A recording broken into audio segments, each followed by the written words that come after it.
The year is 1914.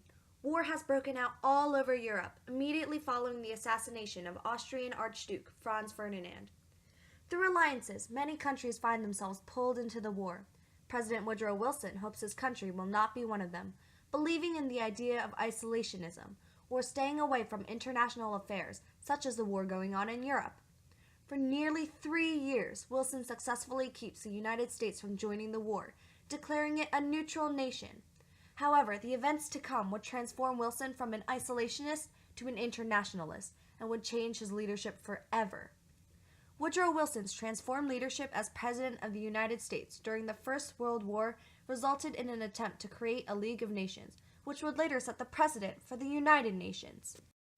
Tensions were growing in the United States. The Zimmermann telegram had been intercepted, revealing that Germany made a secret agreement with Mexico, promising to help get back the land they lost in the Mexican-American War if they joined the Central Powers' cause and attacked the United States from the south.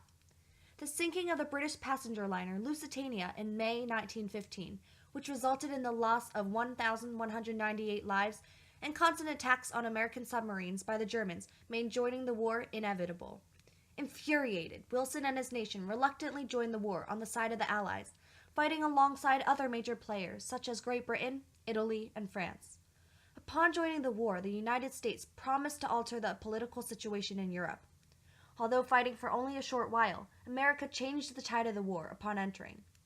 In 1919, the war finally ended with more casualties than any prior war. The Allies emerged victorious. This was the most devastating war the world had known. To prevent another from occurring, Wilson proposed a plan in a speech to a joint session of Congress on January 8, 1918, months before the end of the war.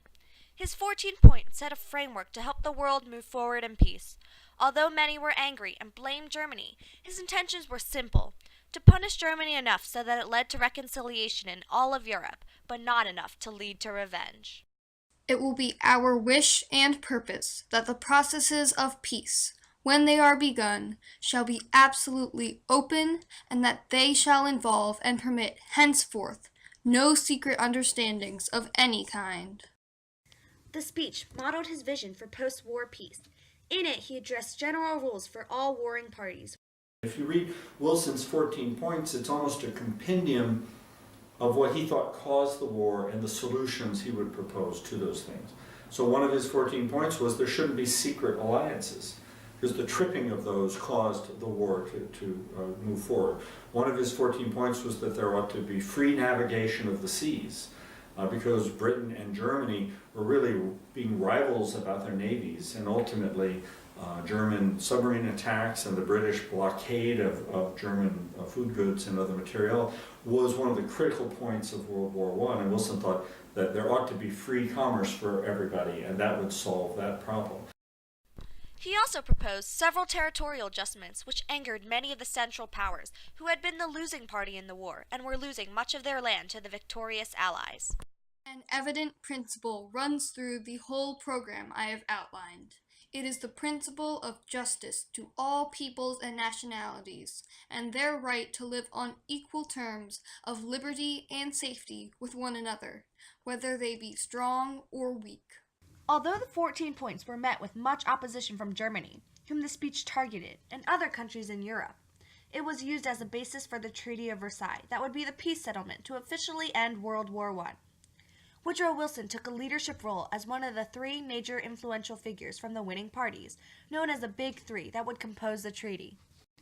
After months of debating and compromising among the Big Three, with little say from Italy, the Treaty of Versailles was signed June 28, 1919, in the Hall of Mirrors.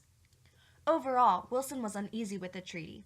Germany was punished far more than he had intended, and victorious parties, particularly England and France, gained too much from the outcome of the war. But the most important idea of his 14-point speech was included in the treaty. The League of Nations was born. Through Woodrow Wilson's leadership, the League was widely accepted in many countries, being viewed as a success which would prevent another war like the one in 1914. Many countries felt it would be best if the United States, led by Wilson, joined the League of Nations. Having convinced the world of the importance of this plan, he now had to convince his own country. Wilson and his supporters rallied the American public to join the League of Nations. His mindset had long changed from the beginning of World War I. Instead of being an isolationist, he believed that the nation's future prosperity would lie in trade, especially with their European trade partners. The League would be able to prevent future warfare and disruptions in trade. On the opposite end of the spectrum, Wilson's opponents dominated the Senate. They believed that the nation's future wealth would lie in domestic economics and did not want to involve themselves in foreign affairs. The United States is the world's best hope, but if you fetter her in the interests and quarrels of other nations, if you tangle her in the intrigues of Europe, you will destroy her power for good and endanger her very existence. So proclaimed Henry Cabot Lodge, one of the most prominent figures dominating the Senate with his powerful and persuasive voice against Wilson. The senator from Massachusetts gave speeches all around the country about why the United States should not enter into the League of Nations. The Great War was the first time we had been called upon to rescue the civilized world. Did we fail?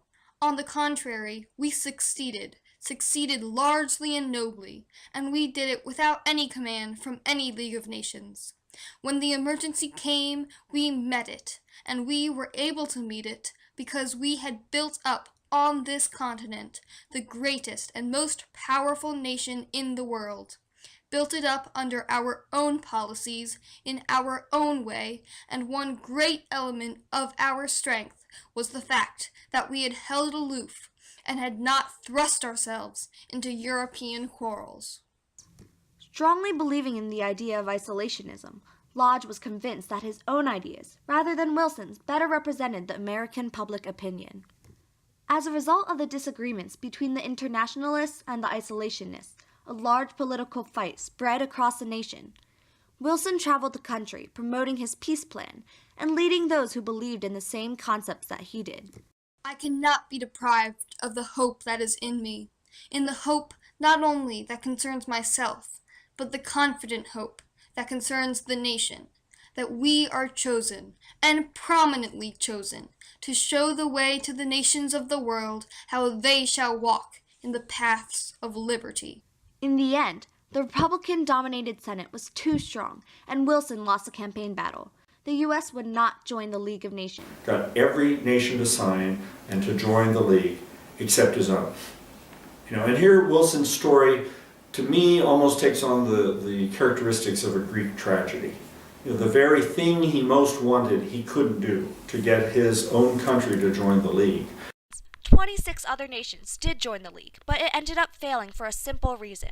Without the involvement of the United States, it had no power to peacefully settle disputes or enforce agreements. Wilson's leadership in the beloved project of world peace that he had devoted a good portion of his time and energy to would go down in history as a failed effort. Although certainly a great leader of his nation and the pursuit of world peace, his immediate legacy did not seem as it would be nearly as positive. Wilson died in 1924 from strokes caused by the stress of years of campaigning for the League of Nations. However, even on his deathbed, Wilson still believed that his vision for world peace would one day work. I would rather lose in a cause that will someday win than win in a cause that will someday lose. The challenge of World War I transformed Wilson into a leader and a visionary who saw what people like Cabot Lodge and others could not.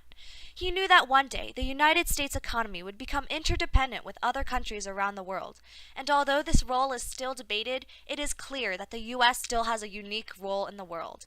As he stated, "Tell me what is right, and I will fight for it." We know that there has rarely ever been a president who has contributed so much to both domestic and international affairs. But he was a very creative thinker for his time. He didn't just take the world the way it was. He imagined how things could be improved and tried to make that happen.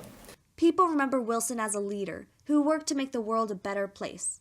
Woodrow Wilson's League of Nations set a precedent for what is now the United Nations, an international organization geared towards resolving world conflicts. Wilson's vision has been realized through the United Nations, which now has 193 members. Although our world is still filled with struggles and violence, we have, with the help of the United Nations, managed to avoid a World War III. If that is not a legacy, then what is?